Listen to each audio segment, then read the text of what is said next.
This is so exciting because it's actual evidence of behavior. We don't have to infer from bones what the function was. We can just see it here. This is exactly like walking on a beach or seeing your footprints on the wet bathroom floor. We can tell what was happening. It's a snapshot in time.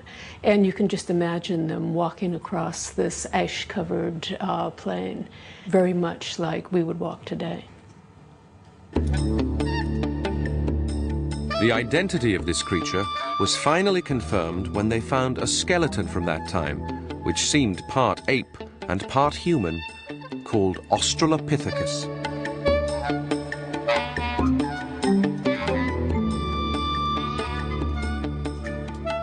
This is one of the best Australopithecine skulls we have.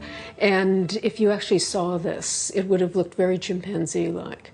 The brain's fairly small, just marginally larger than a chimpanzee.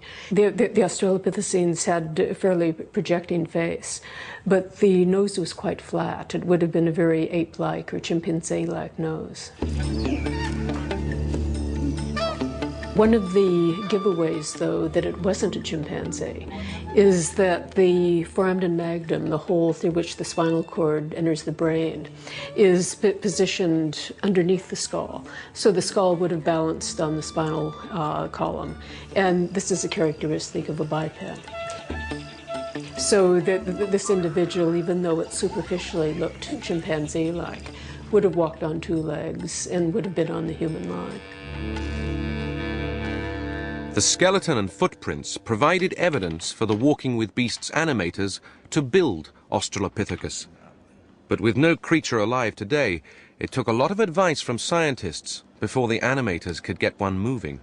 One of the things that I just don't think is going to work about this one is just simply the fact that it's so bent over and its legs are never straightening up. If you imagine, well, yeah, exactly. If you try and walk like that, yeah, it's never going to do that. No, you'll get 2 foot down the road. I mean, if you imagine it, if you to stand up and actually stand like that for any period of time, it's such sort of hard work to get anywhere basically from doing this. It's by the time you get down here, I can already start to feel it in my thighs. You know, it's just I don't believe that's going to walk at all. I think that's a good posture. It's strangely natural, I think, isn't it? Makes you look attractive. The first one I started was this walk here. My initial impression was to go with a very chimp-like walk. Because it just felt like, let's try that first, should we say. And moved on to basically just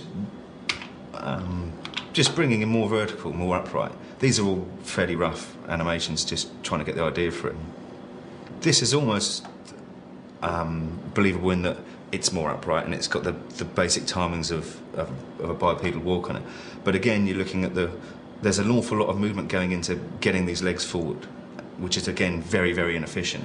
This was when we were, this stage was when I was trying the alternatives, shoulder and hip timings that the scientists had advised us on. Again, it's almost there, but it feels uncomfortable. There's a lot of effort going into each footstep. It looks like it's almost pulling its feet out of mud there, really. It seems like it's got sticky feet, for example. And then from that one to